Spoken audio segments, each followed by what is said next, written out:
이제 본문으로 돌아갑니다. 수신결에 이어지는 본문이에요. 자, 비록 뒤에 닦음이 있다고는 하지만, 자, 이것은 망념이 본래 공하고 마음 성품은 본래 청정한 것임을 이미 먼저 단박 깨쳤기 때문에 악을 끊되 끊어도 끊음이 없고 선을 닦되 닦아도 닦음이 없어야 이것이 바로 참으로 닦는 것이고 참으로 끊는 것이다. 그래서 우리가 닦아야 된다 하니까 닦아야 할 어떤 대상이 있는 것으로 생각하면 안 된다 이 말이에요. 닦아야 할 것이 없는 건 이미 알고 이거를 닦아 나가야 된다. 이렇게 닦는 거는 뭐예요? 본성을 닦는 게 아니잖아요. 본성은 닦을 게 원래 없어요. 근데 닦아야 될 건 뭐예요? 원래 허망한 우리의 습기예요. 원래 근거가 없는 그것을 닦는 거다 이 말이죠. 그래야 진짜 닦는 거고 진짜 끊는 거다라는 얘기입니다. 그러므로 비록 온갖 행을 두루 닦지만 그 모구행이 여러 가지 모구행 가운데 뭐 82 모구행이라는 말도 있어요. 그 말이 그 숫자가 왜 나왔는지 저도 잘 모르겠는데 살다가 부딪히는 80가지가 넘는 별하별 상황에서 우리가 부딪히는 살도 엉망주까지 다 포함이 돼. 그 상황 속에서 온갖 행을 다 두루 닦는다는 말은 뭔 말이냐 하면은요. 자, 도는 진리는 언제 어디에나 있지 않는 곳이 없다. 이 말을 가지고 오면 우리가 살아가면서 부딪히는 모든 장면, 찢고 뽑고 싸우고 하는 그 모든 상황에 우리가 다 언제든지 누구나 처할 수 있다 이 말이에요. 비록 깨달았다 하더라도. 그러니까 살도 엉망주라는 말이 뭔 말이에요? 죽이고 도둑질하고 음란한 짓하고 그 다음에 거짓말하고 그 다음에 어떤 중독되는 술 먹고 이런 것조차도 이게 다 포함이 되는 게 모구행이에요. 81 모구행이라는 거는. 그런데 오직 거기에 대해서 무념으로 근본을 삼기 때문에 그 행동에 끌려가지는 않는다 이 말이에요. 여기에 대한 생각이 판단, 좋다 싫다 그저 그렇다 시비를 하지 않는다 이 말입니다. 우리가 세상살이에서 부딪히는 모든 일이 그 이유가 마지막 단계에서 이해를 해야 돼요. 이게 중생들이 사는 모든 삶의 모습이 온갖 행위예요. 근데 그 가운데에서 뭘 하지 않아요? 그것이 옳다 그르다라고 얘기하지 않는다라는 그게 앞번째에서 깨달았던 내용이에요. 산은 산, 물은 이제 산과 물을 비유했지만 사실은 이 세상에 있는 그대로의 모습을 얘기해요. 산은 산대로 지가 잘났고 물은 물대로 지가 잘났다라는 얘기예요. 산은 산대로의 성격이 있고 물은 물대로의 성격이 있는데 이걸 다르다고 산 보고 네가 물이 되라 물 보고 산이 되라 할 수가 없다는 얘기예요. 그러면 중생들의 모습 있는 그대로가 다 100% 고쳐야 될 게 하나도 없다는 얘기예요. 그게 9번째, 10번째 단계에서 하는 얘기예요. 그게 요 말입니다. 온갖 행의, 겉으로는 온갖 행이 두루 드러나지만 오직 그 모든 것에 대한 분별하는 망상이 일어나서는 안 된다. 그게 무념을 근본으로 삼는다라는 말이 그 말입니다. 자, 그래서 규봉 스님도 규봉 정밀이도 먼저 깨닫고 뒤에 닦는다는 뜻을 총괄하여 말씀하시기를 이 성품은 원래 본래가 없고 우리가 본성 자리는 이 말이에요. 우리의 본래 마음은 본래 본래가 없어요. 그 자리는. 완전한 지혜의 성품이 본래 갖추어져 부처와 다름이 없음을 단박 깨닫고 이에 의하여 닦는 것을 일러 최상승성 또는 열애청정선이라 한다. 그러니까 이에 의하여 닦는다는 말이 뭐냐면 본래 성품을 바탕으로 여기 앞에서 나왔던 반야지혜에 의해서 닦는다는 말하고 똑같아요. 그것을 최상승선이나 열애청정선이라 한다. 그러니까 반야지혜가 바탕으로 되어서 수행하는 참선, 그게 이제 열애청정선이다. 그게 최상승이다 이 말이죠. 그래서 만약 생각마다 이 말이죠. 닦고 익히면 그러니까 한 생각 수미상공안을 점검을 하고 수미상공안을 제가 하신 분들한테는 하루에 100번씩 해라. 100번씩 되뇌라 하라는 얘기. 100번의 숫자가 중요한 게 아니고요. 살아가면서 무슨 생각이 일어나든 그러니까 생각에 그 생각이 실체가 없음을 이게 닦는 거예요. 닦는다는 것은 아까 뭐라 그랬죠? 닦음이 없는 거라 그랬잖아요. 생각이 일어났는데 이 생각이 실체가 없는 게 생각에 닦는 거예요. 닦음이 없는 거. 그럼 그거 저절로 없어지죠. 한 생각 허물이구나. 그러면 그렇게 익히면 저절로 이게 공들이면 이 말이야. 그 수미상공원 공 잘 들여야 돼요. 수미상공원 우습게 보지 마세요. 수미상공원만 잘하면요, 세상에 아무 허물이 없어요. 평생을 살아도. 다른 건 몰라도 돼요. 그리고 다른 하도들은 수미상공원이 다 기본이 돼서 다 이제 하도에 대한 가르침이 정확하게 와닿아요. 그래서 생각이 닿고 익히면, 이 생각이 닿고 익히는 게 사실은 그 남방불교에서 하는 위파사나도 매 순간 알아차리는 거, 그게 생각이 익히는 거예요. 그러면은 점차 백천삼매를 얻을 것인, 백천삼매가 뭐 생각이 떨어져 나가면은 저절로 마음이 고요해지는데, 마음이 고요해지는 게 삼매죠. 모든 삼매가 그렇게 이루어진다 이 말이죠. 그러니까 달마 문화에서 서로 전하에 내려온 것이 바로 이 선이다, 이거다 이 말이에요. 그거 말고 없다라는 얘기죠. 그런즉 도노와 점수의 이치는 술의 두 바퀴와 같아서 하나도 없으면 안 된다. 그 얘기를 이제 달마대사가 다시 도노하고 점수가 이게 따로가 아니다라는 얘기예요. 자, 그런데 여기서 열의 청정선이라는 말하고 최상승선이 나왔기 때문에 또 이 용어 때문에 또 헷갈리는 분들이 있어서 이거를 좀 정리를 하고 가겠습니다. 이제 규봉정밀 스님이 말하는 오종소는 외도선, 범부선, 소승, 대승, 최상승선 이렇게 하고, 최상승선이 바로 열의 선이다, 열의 청정선이다 이렇게 얘기를 했는데, 이게 여러 가지 해석이 막 다르게 돼 있어요. 다르게 돼 있어서 원문에는 또 정확한 규정을 해놓지 않고 뒤에 다른 얘기가 있는데, 그냥 제가 아는 대로 정리를 할게요. 외도라는 말은 불교 이외의 다른 종파, 다른 종교에서 하는 명상이 다 외도선이라고도 할 수 있는데, 일단 불교와의 차이가 뭐냐면은, 불교에서 말하는 인가를 믿지 않고 세속적 이익을 목적으로 하는 선이, 이게 외도선이에요. 그러면 요즘 유행하는 힐링 명상 이런 거는 외도선이에요. 아니면 기껏해 범부선이죠. 인가를 믿지만, 이제 여기는 범부선은 일단 불교의 인가는 믿지만 유루공덕을 목적으로 한다라는 얘기는 뭐냐 하면, 그냥 기복신앙적인 측면에서 열심히 인가를 믿는다라는 건 그 말이에요. 열심히 이제 공덕을 지으면은 내 생에 더 좋은 데서 태어난다라는 정도. 그 윤회를 벗어나는 걸 목적으로 하지를 못하는 게 범부선이에요. 그냥 잘 되기를 비는 거, 이런 정도. 그 다음에 소승선은 대승선, 최상승선은 이제 불교 안에서 인가를 믿고 해탈을 지향하는 건 똑같은데, 소승선은 우리가 흔히 얘기하듯이 자신의 해탈만을 흔히 그러고 아공만을 얘기하는 거다, 뭐 이런 식으로 여러 가지 스님들마다 설명이 좀 달라요. 그러니까 대승선은 아공, 법공, 혹이 임무와 법무와를 알고 이제 궁극적 해탈과 함께 뭐 중생 구제를 목표로 한다, 뭐 이런 식으로 뭐 설명을 많이 하고, 최상승선의 열에서는 앞에서 설명한 거하고 똑같아요. 반야지혜를 바탕으로 모든 생각을 닦아나가는 선이다라고 얘기를 하는데, 이제 능가경에 사실은 이 열애선이라는 말이 처음 나왔어요. 능가경에는 어떻게 되어 있냐 하면은 사종선을 우부, 소행선, 관찰의선, 반연여선, 열애선 이렇게 구분했는데요. 우부가 어리석은 범부란 뜻이에요. 어리석은 사람들이 성문연과 외도까지 얘기를 다 이제 포함해가지고 인무와 성과 자상과 공상을 관하여 무상고 부정상으로 개착함을 어뜸을 삼는 것. 이게 능가경에 실제 이렇게 되어 있어요. 이와 같은 상을 관하는 것은 상을 제거하지 못한데, 이 말을 잘 이해하셔야 돼요. 그러니까 무상고를 관을 하는데, 특히 위파사나 하시는 분들은 이걸 이해를 잘 하셔야 돼요. 위파사나를 폄하하는 것이 아니라 부파불교 수행자들이 특히 설일체 유부와 경량부나 독자부에서 빠졌던 오류가 바로 요거예요.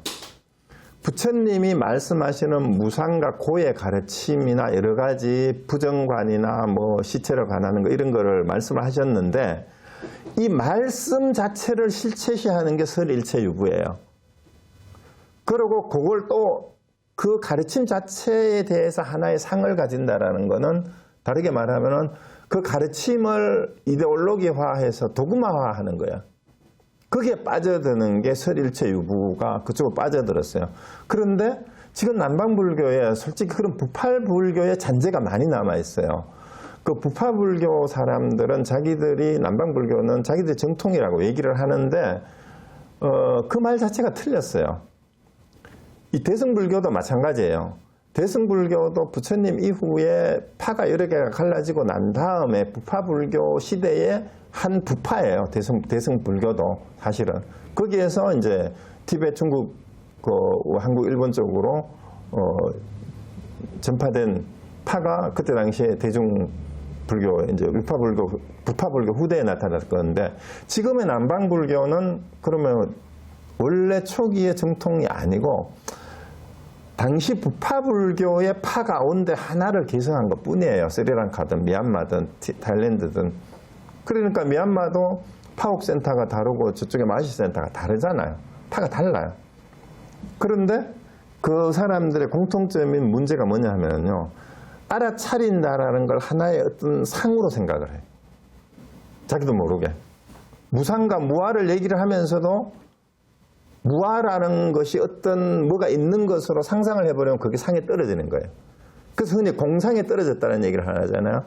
무아를 말하고 공을 말하는데 공이 어떠한 상태라고 상정을 하는 거, 이게 공상에 떨어진 거고, 무아가 어떤 상태다라고 상정하는 거, 그게 무아상에 떨어진 거예요. 이와 같은 상을 관하는 것은, 여기 상은 이제 생각자죠.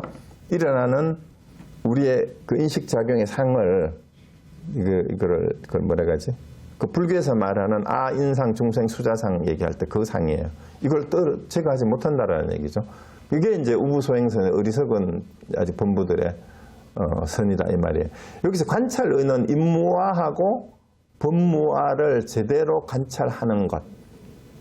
그러니까 이제 요 상에 떨어지지 않는 게 관찰의선이라고 해요. 그 적어도 위파사나가 여기까지 가야 되죠. 위파사나를 하면서도. 그 제대로 하면 이렇게 되는 거죠. 그 다음에 반연여선이란 말은 요 법무화, 임무화가 이제 다르게 얘기하면 아공, 법공이에요. 요것도 망상인 줄 알아야 된다 이 말이에요. 요것조차도 한 생각이야. 아공, 법공이라고 하는 것조차도. 그래서 공공이라는 말도 하고 그러잖아요. 그래서 여실함에 취해서 망상이, 일체 망상이. 그러니까 무하다라는 거, 법무화, 임무하다라는 것조차도 상인 줄 알아야 된다. 그게 반연여선이라는 거예요. 여기까지만 해도 대단하죠. 그것조차도 버려야 된다 이 말입니다. 공이라고 하는 생각조차도 버려야 된다 이 말입니다. 근데 열에서는 열애지에 들어가서 이제 반야를 바탕으로 이 말이에요. 자각성지상을 행하여 삼종락은 이제 천상락, 선락, 열반락이라 그러는데, 진짜 완전한 이제 반야지혜에서 더 이상 고통이 없는 깨달음으로 인한 이제 법열이죠. 거기에서 중생의 이제 알 수 없는 그 일을 맞춰서 하는 거다. 요게 이제 열에서는 이렇게 능가계는 규정을 해놨어요. 그랬는데 이제 최근에 열애선, 조사선 이러면서 자꾸 이제 얘기하는 사람들도 있고 이러는데, 열애선하고 조사선이라는 말을 하면서 열애선이 조사선보다 한 단계 수준이 낮은 거냐 이런 식으로 자꾸 그런 뉘앙스를 가지고 얘기하는 사람들이 많이 있고, 그 조사선이 뭐냐, 또 여기에 대한 비판을 또 거꾸로 반론을 제기하는 사람들이 있어요. 열애선이 부처님이 하신 선인데 조사선은 그러면 조사들이 하는 선이니까 어떻게 이 간화선 하는 사람들은 조사선이 더 수준이 높은 것처럼 얘기해서 조사가 부처보다 그럼 높다는 말이냐, 뭐 이런 식으로 논쟁을 하는데, 그거는 오해예요, 오해. 그 열애선이든 조사선이든 사실은 그 둘이 아니에요. 자, 그러면 왜 이런 말이 나왔느냐 하는 거, 조사선이라는 말을 처음 쓴 거는 아마 공부 좀 하신 분들은 얘기를 들어보셨을 거예요. 그 위양종의 그 개조가 이제 위산스님과 앙산스님이죠. 위산스님의 제자가 앙산이에요. 그 두 분의 이름 머리 글자를 따서 위양종이 이제 정가 5종 가운데 나왔는데, 그 위산스님의 제자 가운데 항엄스님이라고 있어요. 항엄격죽이라 그러는데, 앙산스님하고는 그 도반이죠. 같은 그 이제 사제지간, 그걸 뭐라 그러지? 같은 그 사형 사제간이에요. 그런데 이 항엄스님이 뒤에 격죽이라고 얘기했는 게 왜 그런 이름 붙였나 하면, 항엄스님이 원래 출가를 해서 처음에는 백장스님, 백장해스님 휘하의 문화에서 공부를 했는데, 항엄스님이 아주 영리하고 머리가 뛰어났던 모양이에요. 그 백장스님 밑에 있으면서 이제 말로 하는 거는 물으면은 대답이 막힘이 없이 아주 유창하게 이제 대답을 다 하고, 내외 경전에 두루 통해 가지고 경전에 막힘이 없었대요.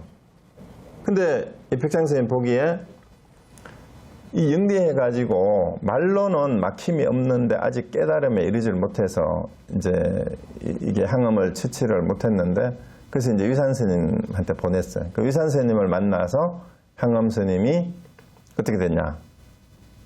이제 이미 항암이 영리해가지고 말로 할 수 있는 거는 이제 책으로 보는 거는 다 맞는 걸 알아요. 그래서 위산 스님이 항암한테 자 그렇다면 너 경전에서 본 것 말고 네 부모도 태어나기 이전에 너의 본래 면목이 뭐냐? 이거를 물은 거예요. 부모 미생전 본래 면목. 이건 경전에 안 나오거든. 이러니까 항암이 그렇게 말 잘하고 떠벌리다가 그 말이 칵 막혀버린 거예요. 네 부모 미생전 본래 면목이 뭐냐? 네 부모도 태어나기 전에 내 본래 면목이 뭐냐 한마디 일러라 하니까 항암이 이제 말문이 칵 막혀버린 거예요. 그래서 꼼짝을 못하고 전전긍긍하니까 이걸 알지 못하거든 안다고 헛소리 하지 말라고 이제 혼이 났겠죠.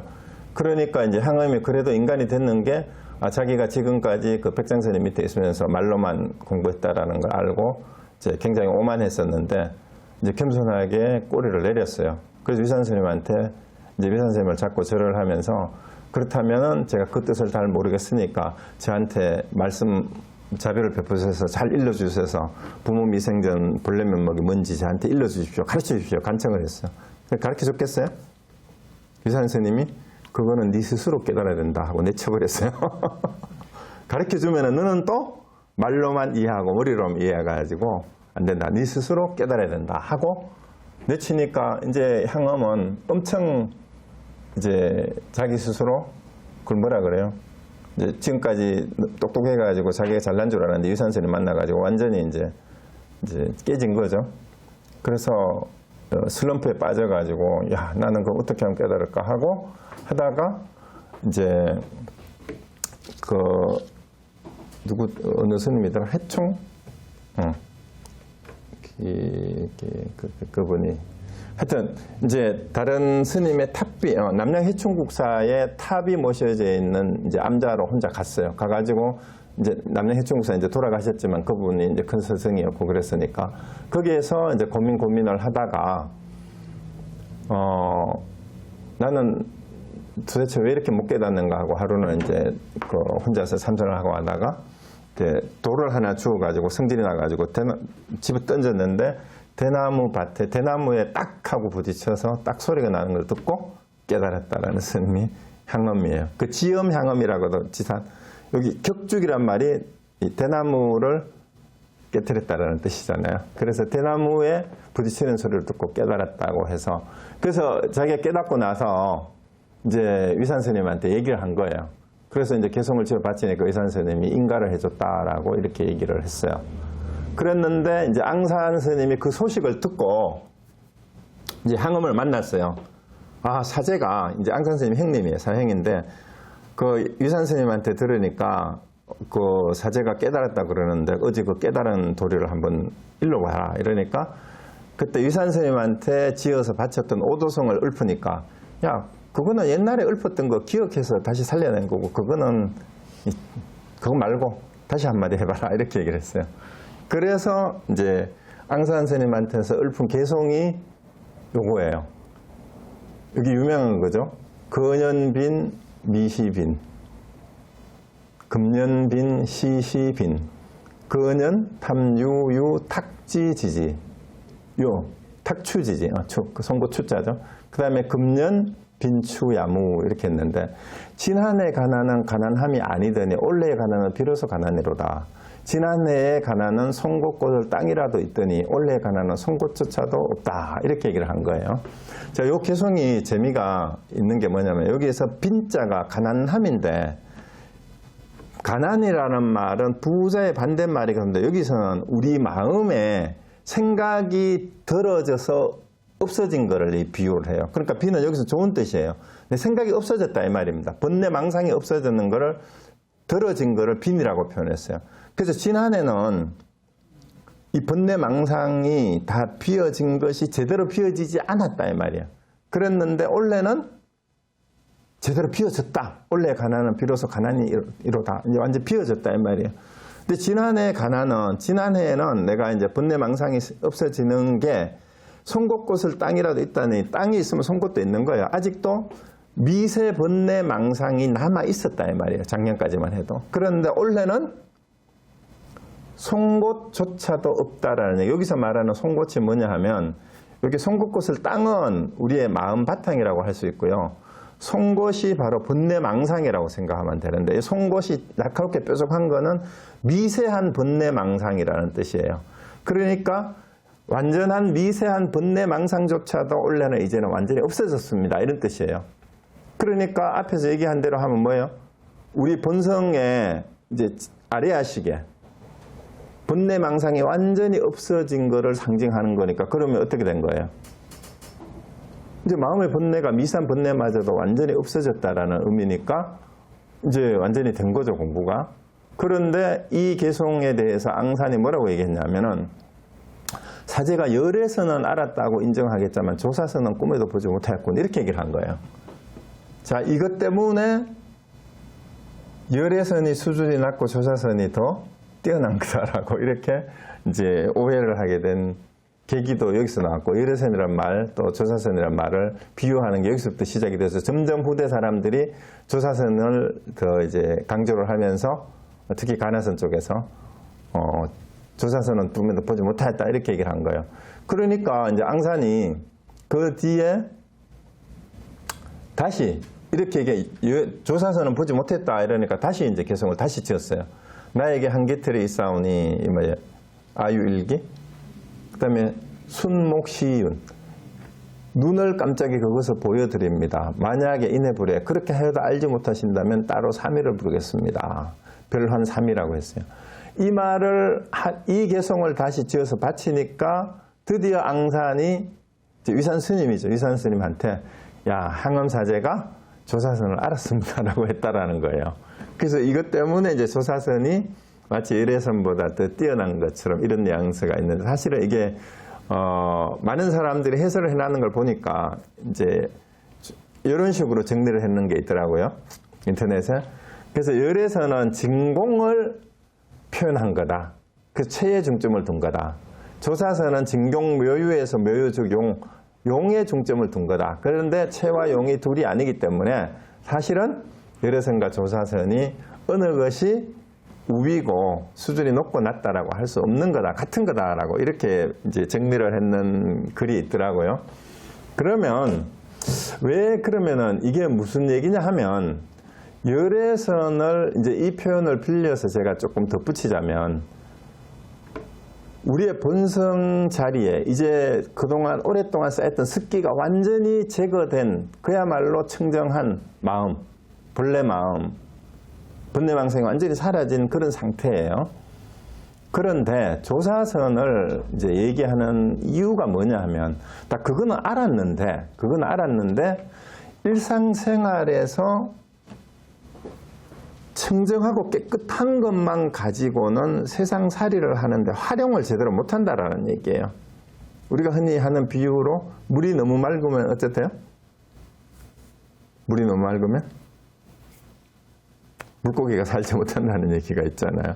근데 세상은 중생과 부처가 용사혼잡이라는 말을 하죠. 함께 살아가는 우리 삶의 현장은 깨끗한 것만, 진공만 가지고는 안 된다라는 거예요. 이것이 자유자재로 활용될 수 있고, 그리고 시부도 그림에서 9번째, 10번째 봤듯이 시장 바닥 그대로가 활기차게 움직이는 이 삶의 현장이 진리의 모습으로 또 그 안에서 살아가는 수행자가 이제 술주정뱅이 같지만 술집에서 어물존에서 교화하고 부처되게 하는 이런 삶이 활발하게 이루어져야 되는데 그걸 조사선이라고 표현을 한 거다.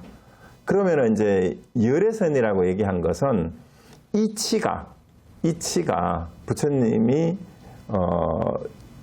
이제 들었던 그리고 부처님이 알려주려고 했던 우리 번뇌망상의 완전히 신 상태를 얘기하는 건데, 그럼 삶의 현장을 살아가는 우리는 매일매일 어떻게 살아야 하는가에 대한 것을 강조하고 초점을 맞추는 것이 오히려 조사선이다. 그래서 이신전심으로 그걸 전해 내려온 분들이 조사다. 조사라는 말이 뭐예요?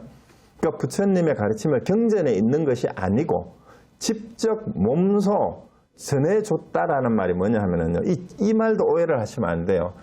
이제 부처님이 가섭에게 전하고 그 다음에 아난에게 전하고 이렇게 28대 그 달마가 중국으로 전한 법이 뭘 전해줄 게 있어서 전해졌다라는 의미가 아니고 이신전심으로 전해졌다라는 게 뭐냐 하면 삶 속에서 활발하게 그대로 살아가는 모습을 보여준 몸소 그런 분들이 조사라는 의미예요.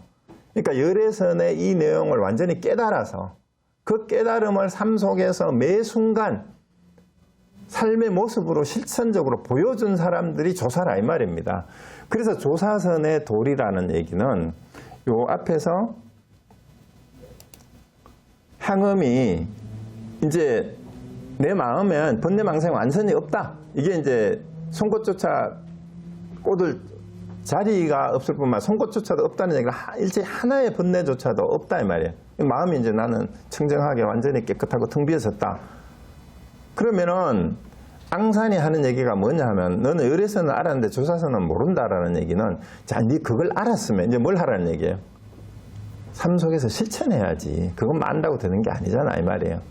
그걸 안다고. 그래서 이 생명력을 불어넣은 것이 조사선이라는 뜻이에요. 수준이 낮고 높은 그런 경지가 아니란 얘기예요. 그럼 이걸 깨달았으면 뭐 할 건데? 그럼 니도 번뇌망상이 하나도 없으면 그럼 그래서 쏘밭이야. 그럼 니 혼자 이제 번뇌망상이 하나도 일어나지 않아요. 그래서 뭐 어쨌다고?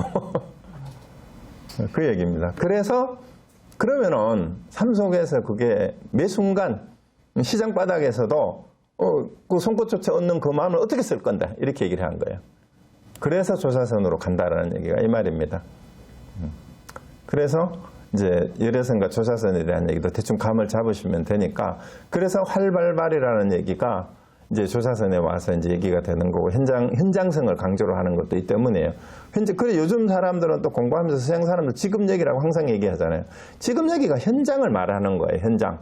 이론이 아니고 내 삶의 현장에서 이 깨달음이 그대로 실천돼야 하는 거. 그게 조사선이라고 표현되는 것일 뿐이다라는 겁니다. 그래서 뭐 열애선보다 경지가 높고 그런 거 경지가 이미 더 높을 게 없죠. 그 본성 자리인데 본성 자리는 높고 낮고 이런 것도 없어요. 다만 그것이 매일매일의 매 순간순간 한 생각 한 생각마다 어떻게 그 깨달음이 그대로 실천이 되느냐 하는 문제를 얘기하는 것이 조사선이다. 이렇게 이해를 하시면 되겠습니다. 자, 다시 이제 보조국사의 수신결로 다시 본문으로 다시 갑니다. 자, 그래서 이제 앞에 시부도 얘기했고 조사선, 열애선, 그 다음에 선의 종료 이런 거 얘기했는데 그 다음에 채용이 나오고 뭐 열애선, 조사선 나오니까 이 이론을 가지고 이 용어 같은 거 기억 못 하셔도 돼요. 자꾸 이론 가지고 이거를 분별하려고 하지 마세요. 그냥 뭐만 이해하시면 돼요? 내가 깨닫고 내 삶 속에서 매일 깨달음을 바탕으로 살아야 되겠다. 그게 되느냐 안 되느냐 이것만 돌아보시면 됩니다. 이론은 중요한 거 아니에요. 자, 그래서 어떤 사람은 성과 악의 성품이 빈 것임을 알지 못하고 굳게 앉아 움직이지 않으면서 몸과 마음을 억누르기를 마치 돌로 풀을 누르듯 하면서 마음을 닦는다고 하는데 이는 크게 잘못된 것이다. 자, 이게 많은 사람들이 용을 쓰면서 다리만 접고 앉으면 하루에 몇 시간씩 앉아있고 뭐 잠 안 자고 철야 영맹정진을 하면 언젠가 깨달을 수 있다라고 막 무릎이 아프고 막 머리가 상기가 되고 하는데도 용을 쓰고 버티고 있는 그런 걸 얘기해요. 그리고 이제 가나선 하는 사람들은 이제 그 조동종에서 묵조선을 하는 걸 이런 식으로 이제 또 비판을 하기도 했습니다. 근데 그리고 선악이 성품이 빈 것임을 알지 못한다라는 말은 육조단경에도 불사선 불사악이라는 말이 나오잖아요. 선도 생각하지 말고 악도 생각하지 마라. 이유는 선과 악이 본공하기 때문이다. 선과 악의 성품 자체가 선이다 악이다 하는 건 뭐예요? 한 생각 일으켜서 우리가 나누어는 분별심에 불과하다 이 말이에요. 그 선악과의 비유는 제가 가끔 자주 말씀드리죠. 기독교에서 말하는 선악과도 선과 악에 대한 분별심을 낸 거예요. 그 선악을 분별해놓고 그 다음에 덧붙이는 분별심이 뭐예요? 나는 선이고 너는 악이다. 너는 나쁜 놈, 나는 우리 편 좋은 편, 남의 편. 이렇게 해가지고 집단 간에 국가 간의 갈등과 테러까지 전쟁까지 가는 거잖아요. 근데 선악과를 따먹기 전에는 기독교에도 뭐라 그래요? 남녀에 대한 분별도 없잖아. 벌거벗은 것도 모르고. 성각을 따먹고 나니까 온갖 갈등과 대립이 생겨나잖아요. 모순이 생겨나고.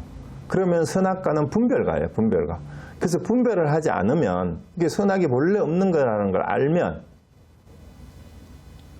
이제 이런 용을 쓸 필요가 없다는 거죠. 그래서 앉아가지고 막 몸과 마음을 억누르고 억제하는 것을 마치 수행하는 거라고 생각하는데 그러면은 터져요. 억제하고 억제하면은 터져버려서 공부가 되기는커녕 역효과만 생긴단 말입니다. 돌로 풀을 눌러놓는 거하고 똑같단 말입니다. 이게 잘못된 거다. 그러므로 성문은 마음마다 미혹을 끊으려 하지만 그 끊으려는 마음이 도적이다. 이 말이 정말 멋있어요. 끊으려는 마음이 이제 도적이란 말이 경덕 전등록에 나오는 말인데요. 자, 우리가 미혹이라는 말을 그냥 생각이라고 해도 돼요. 모든 생각, 번뇌망상이라고 해도 되는데 생각을 없애려고 하면 어떻게 돼요? 생각을 없애야지 하는 생각이 하나 더 플러스일 뿐이에요. 그래서 그 끊으려는 마음이 도적이라고 하는 얘기가 바로 그거예요. 생각을 끊으려고 하지 마세요. 생각은 안 없어져요. 생각 끊을 수 없어요. 생각이 끊어지면 어떤 상태예요? 그는 멍 때리는 거지. 멍 때리는 거예요. 깨달으면 생각이 끊이지 않아요. 깨달았다고 생각이 끊어지는 것 같아요? 그게 착각이에요. 우리가 흔히 무념무상이라고 얘기하는데 생각도 없고 모든 생각이 없어진다고 얘기하는 생각 없어지지 않습니다. 깨달은 사람은 생각이 일어나는 것을 다만 어떨 뿐이에요? 생각이 일어나는 줄 깨달을 뿐이에요. 그 한자로 쓰면 생각이에요. 그냥. 이게 생각이 움켜지잖아요. 이게 생각이 뭐가 돼요? 생생한 깨달음이야. 그냥. 생생한 깨달음이 일어나는 거예요. 아니면 깨달음이 일어나는 거고 이걸 목적으로 해석하면 그래서 생각을 끊으려고 하지 말고 뭘 해야 돼요? 깨닫지 못한 것을 그냥 걱정할 뿐이다라는 뒤에 나옵니다. 그래서 생각을 끊으려 하는 마음에 왜 도적이냐 번뇌망상이 일어난다 이거 끊어야지 하는 번뇌망상이 안 없어져요. 번뇌망상을 끊으려 하면 어떻게 돼요? 번뇌망상이 더 또렷해져요. 이유는 이걸 끊으려고 하면 거기에 집중을 하고 이래야 되니까 그게 더 그냥 강화가 돼버려요. 거기에다가 플러스 끊어야지 하는 생각이 또 추가가 될 뿐입니다. 그래서 다만 살생과 도적질, 음행, 거짓말이 성품으로부터 일어난 것임을 자세히 간하면 이게 이제 미혹이죠. 이제 살도 음망주에 대한 일체 모든 생각이 일체 탐진치의 욕망이 일어나면 그것이 사실은 내 마음에서부터 일어난 것이다. 를 지켜보면 곧 일어나도 일어남이 없어서 왜요? 내 마음으로부터 일어나는데 그건 실체가 없다라는 것을 이제 알게 되면 일어나도 일어난 것이 사실 실체가 없다라는 말이에요. 그래서 그 자리가 고요한데 뭘 다시 끊을 게 어디 있겠느냐 이 말입니다. 끊어야 할 게 본래 없다라는 얘기예요. 끊어야 할 게 없는데 끊으려고 하니까 뭐 하고 있는 거예요? 이걸 다른 말로 속된 말로 엉뚱한 데서 삽질하고 있는 게 되는 거예요. 그래서 생각이 일어나면 끊으려고 하지 말고 다만 지켜보라. 관한다는 말 자세히 관하면 생각이 원래 실체가 없음을 알게 되면 그 생각은 점점점 소멸돼 버려요. 저절로. 그래서 알아차리는 것을 위파사나에서도 강조하는 게 알아차리기만 하면 없어져요. 사실은. 알아차리는 것만 제대로 해도 관하기를 하면. 그래서 그게 없어지면 원래 실체가 없는 거 알게 되면 더 이상 일어나는 게 없으니까 그 자리가 원래 고요한데 끊을 게 저절로 없다는 걸 알게 되는 겁니다. 없어져요. 끊을 것도. 자, 그러므로 생각이 일어나는 것을 두려워 말고 다만 깨달음이 늦는 것을 두려워하라라는 이 얘기가 이제 나오는 겁니다. 그래서 이거는 정경록에 나오는 말인데요. 생각이 일어나는 것을 두려워 말고 다만 깨달음이 늦는 것을 두려워하라. 그래서 걱정하지 마세요. 생각이 일어나는 거를. 그래서 생각이 일어나면 그걸 그냥 지켜보고 그 다음에 왜 내가 생각이 일어나는 거를 계속 놓치고 있지? 그럼 그걸 깨닫는 것을 왜 제대로 못하는지를 돌아보라 이 말입니다. 깨달음이 늦는 것을 두려워. 또 생각이 일어나면 곧 깨달아라. 깨달으면 곧 없어진다. 앞에 했던 얘기 그대로예요. 이거는 도서에 나오는 말이에요. 선원재량 전집대 도서라고. 그냥 도서. 사집 가운데 하나가 도서라고 있죠. 책 가운데. 그러므로 깨달은 사람의 입장에서는 비록 객관 대상에 대한 번뇌가 있다 해도 색성량 미처법에 대한 번뇌예요. 깨달은 사람 입장에서 색성량 미처법을 대하면 거기에 대해서 생각이 일어나요. 일어나기는. 하지만 결국은 그것을 알면 모두 다 제호가 된다. 제호는 뭐냐 하면은 요즘 말로 하면은 버터나 치즈? 그러니까 우유 가운데의 최고의 상품, 우유 유제품으로 만든 그게 제호라고 그래요. 그래서 요거는 뭐에 대한 비유냐 하면 우리 불성에 대한 비유예요. 불성과 본성에 대한 비유인데, 자, 깨달은 사람한테는 결국 뭐가 된다요? 객관돼서 번뇌가 있다 해도 모두 제호가 된다는 말은 이걸 두 단어로 줄이면 뭐가 돼요? 번뇌적 망상이에요. 깨달은 사람의 생각은, 깨닫지 못한 사람의 생각은 망상, 번뇌 망상이지만 깨달은 사람이 일으키는 생각은 그냥 깨달음이에요. 그게 객관돼서 번뇌가 있다 해도 모두 다 제호가 된다. 이 불성이 된다 이 말입니다. 그래서 번뇌적 지혜. 그래서 아까 열애성과 그 조사선을 얘기할 때도 요거예요. 진공만을 얘기하면 뭐가 돼요? 깨끗한 것만 얘기를 하게 돼요. 지혜만 얘기하게 돼요. 그런데 진공 묘유가 되면은 번뇌가 그대로가 지혜라는 거예요. 번뇌와 지혜가 둘이가 아닌 게 돼요. 중생과 부처가 둘이 아닌 게. 이게 이제 조사선의 소리에서 강조하는 거죠.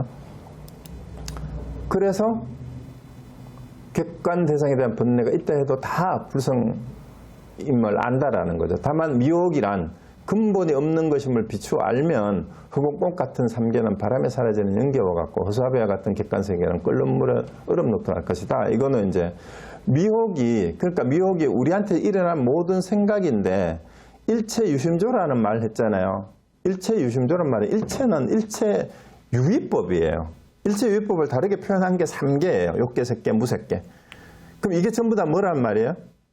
다 마음의 장난일 뿐이다 라는 얘기입니다. 상계든 일체 유의법이. 그게 미혹이 번뇌 망상이니까 미혹이라는 게 원래 실체가 없는 거, 근본이 없는 거, 그 말이죠. 그것만 알면 상계가 흑운꽃 같다.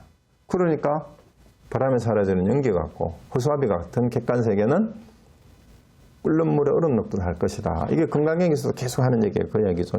여몽환포령하고 하는 얘기가. 그래서 이 세상에 대한 모든 생각이, 우리의 개념이, 세계관 자체가 욕계, 색계, 무색계라고 하든 뭐라고 하든지 간에 다 우리의 한 생각, 미혹한 데에서 일어난 것인 줄 알게 되면 이 말입니다. 그래서 만약 이와 같이 생각에 닿고 생각이 일어날 때마다 그 생각이 실체가 없음을 아는 것, 그게 생각에 닿는 거예요. 그렇게 익혀가면, 그러니까 번뇌 망상에 찌들었던 내 무의식을 이러한 깨달음에 의해서 요거를 내 무의식을 길들이고 이렇게 하면 비추어 살피기를 잊지 않아서 선정과 지혜를 균등하게 지니면 곧 사랑하고 미워하는 것은 자연히 엷어지고, 그 증오의 증이잖아요. 그죠? 그러니까 이제 사랑하는 것은 자기가 가지려고 하니까 애착하고, 미워하는 건 내치려고 하니까 막 죽이려고도 하고 이렇게 하잖아요. 치사 선택을 하는 거죠. 그런 게 없어지고 분별심이 없어지니까 자비와 지혜가 자연 더 밝게 되며 죄업은 자연히 없어지고 공덕은 저절로 늘어나 번뇌가 다할 때 생사가 바로 끊어질 것이다. 그래서 우리 궁극 목표가 뭐예요? 생사윤회를 벗어난다고 그랬는데 사실은 생사가 본래 없다라는 걸 아니까 생사 자체가 원래 한바탕 착각이라는 걸 알게 된다라는 얘기예요.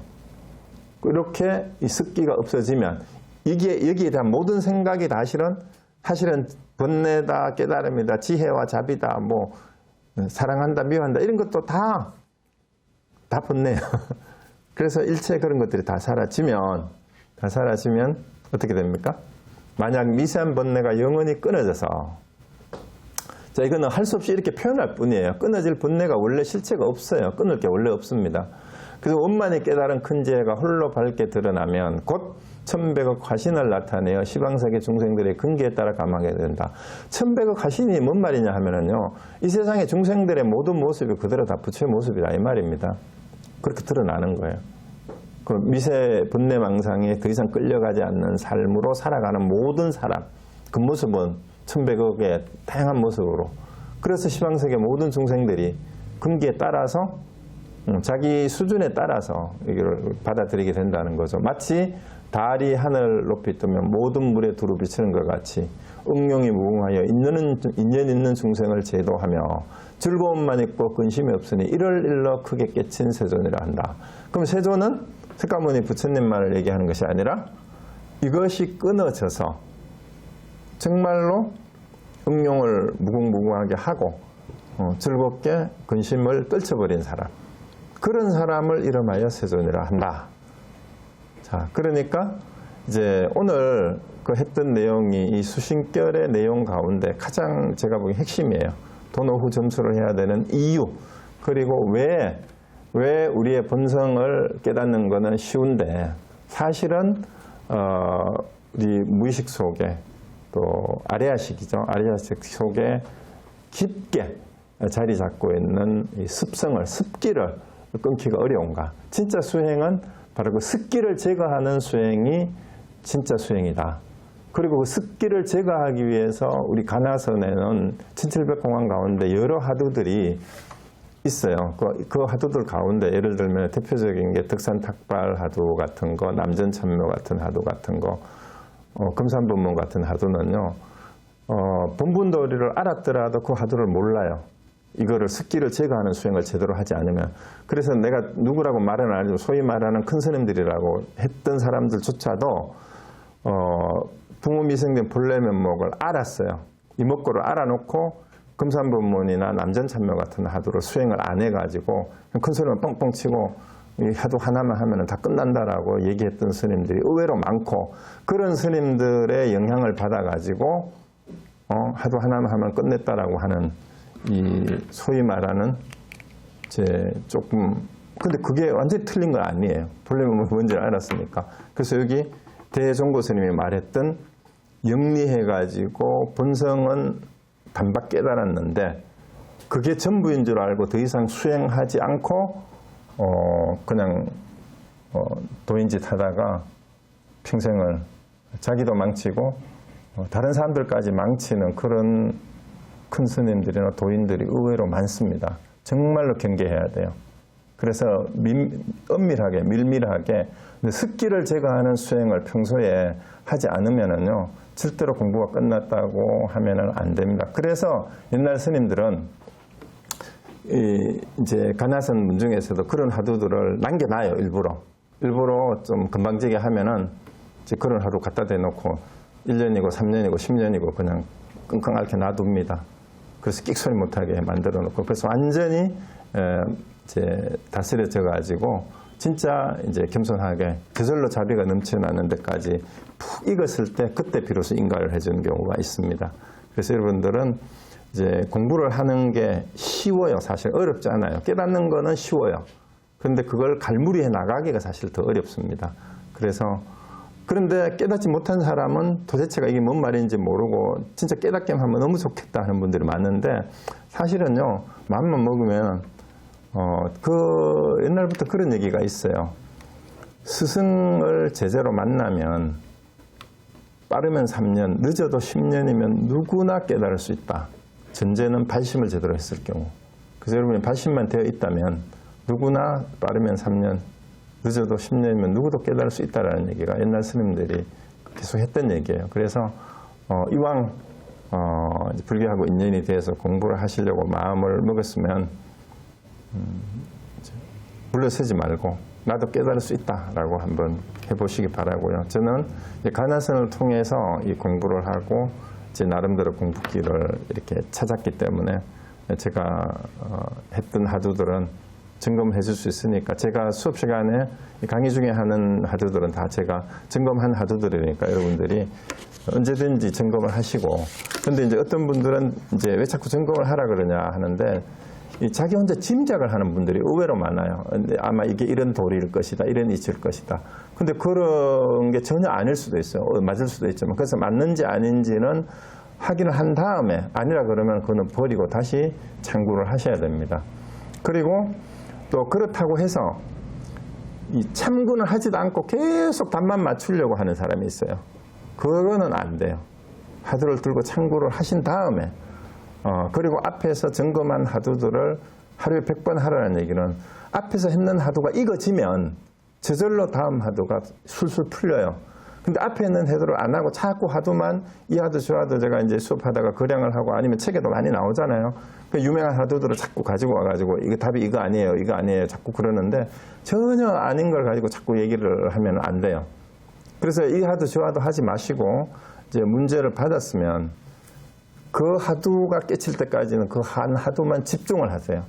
집중을 해서 그거를 뚫어내야 되고 그런데도 다른 하두가 갑자기 생각이 났어요. 그럴 때는 점검은 하세요. 점검을 하시되 자꾸 이 하두 한번 알아맞혀봐야지 저 하두 알아맞혀봐야지 이렇게 하시는 거는 그게 바로 사량분별이에요. 그렇게 하시면 안 됩니다. 자, 오늘 여기서 마치고요. 혹시 또 질문이나 말씀하실 거 있으면 얼마든지 하셔도 좋습니다.